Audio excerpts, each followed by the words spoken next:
I can only speak for myself, but I would gravitate to black and white if the color range and the temperature does not lift up the aesthetic of the photograph.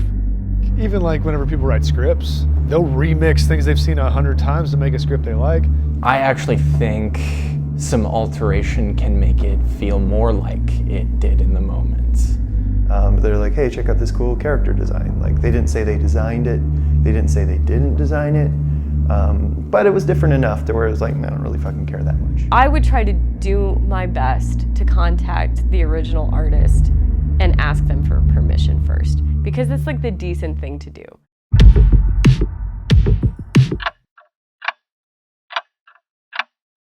Well, I wanted to spend more time with my father.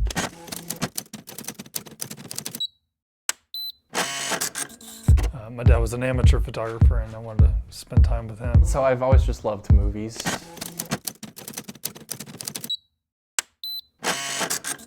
And would make like home movies with my brother growing up all the time. Well, I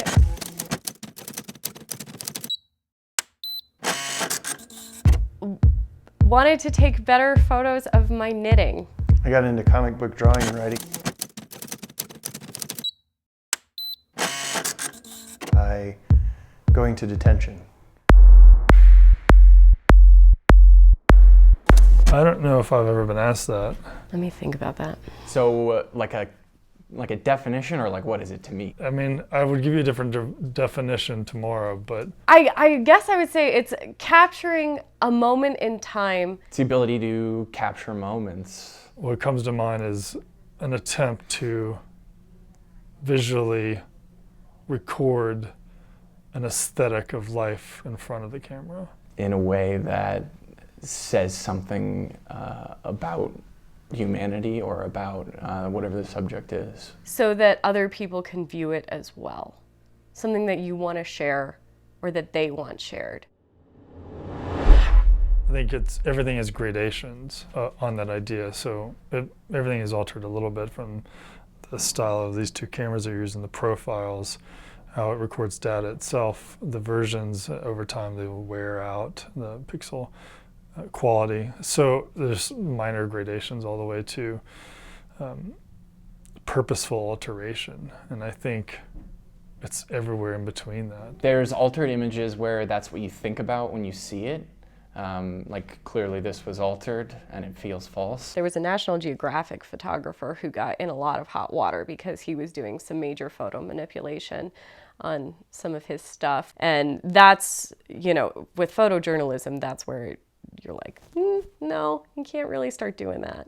Commercial is largely the communication of a message guided by the company's directive. Ethically, I think it's whatever sells the product, and film can be a powerful tool to do that. If you're delivering to a customer like that, I think it's, you know, whatever's going to make them happiest. And whatever those goals expressed to the photographer is the objective.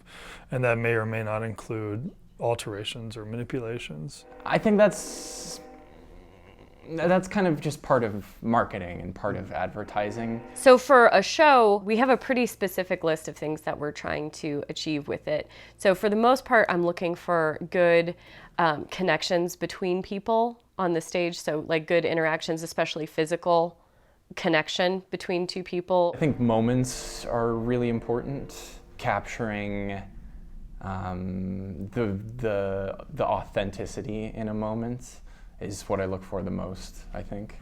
But it gives the freedom to have that.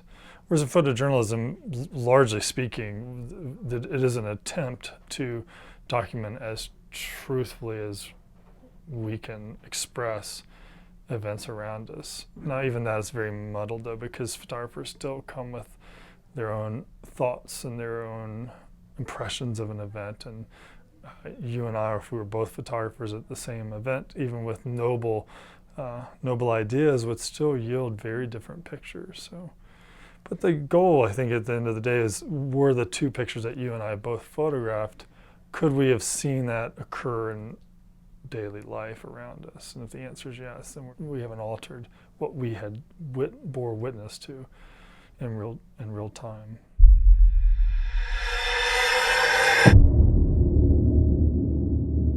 The world we live in, unless you're standing there and looking at it in its own face. Because reality is potentially subjective. And that's what I was gonna say. I had a buddy in school, fantastic artist. He went on to work for Nickelodeon and Blue Sky and stuff like that. Completely colorblind, but he could hand draw anything, dude. He used to draw like SpongeBob and stuff. But then when he'd be done, he would show me a picture of SpongeBob and he'd be like, what color is that? And he'd have his pencils drawn out. He'd be like, hey, what color is that? And I'd show him I'd point at what color. And he would do that with like other people too. We have a collective reality where we all believe things, like gravity, for example. That's something we can all collectively agree upon. If I drop the apple, it's going to hit the ground. But we also have societal reality, like gender normatives and things like that, like who we're supposed to be in the society and how we're supposed to act. So a snap of reality, to me, is, what are we experiencing right now? And when I like to capture reality, I like to capture the humor in the dark realities that we face as a society. Like that's also a different perspective. Like if everything's just gray, and what is animation? What is, like, how many frames do your eyes pick up normally, Like even like the human eye has a certain amount of like, whenever you're looking at something and it looks like it's spinning backwards and forwards, that's your eye skipping beats. So like what is reality is only what you hear and believe, and consciously we all collectively believe in. Like you and I are both aware of this table and everybody else on that camera. So it's here, I promise, guys. We CG'd that shit. It all comes down to intent, right? Like, there's a lot of things in my comic that I've had people be like, oh man, it's just like this thing. And I'm like, what the hell is that thing? Never heard of it. Now I gotta go read it to make sure I'm not ripping it off. But then there's other things where people are like, oh hey, those ninjas remind me of Naruto. And it's like, fucking love Naruto. Like I was trying to evoke that, right? Like that, I was trying to remix that, if you will.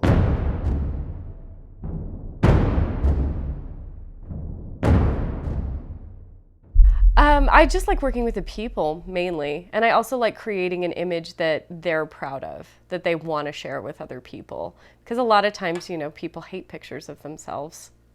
Well, unless you talk about selfies. To me, it's all about empathy and authenticity. It's revealing things about people and helping people to see perspectives that they haven't considered and see the world differently. Everything, all of the lessons and all of the journeys and the character developments we want to take really kind of do take a back seat to entertainment.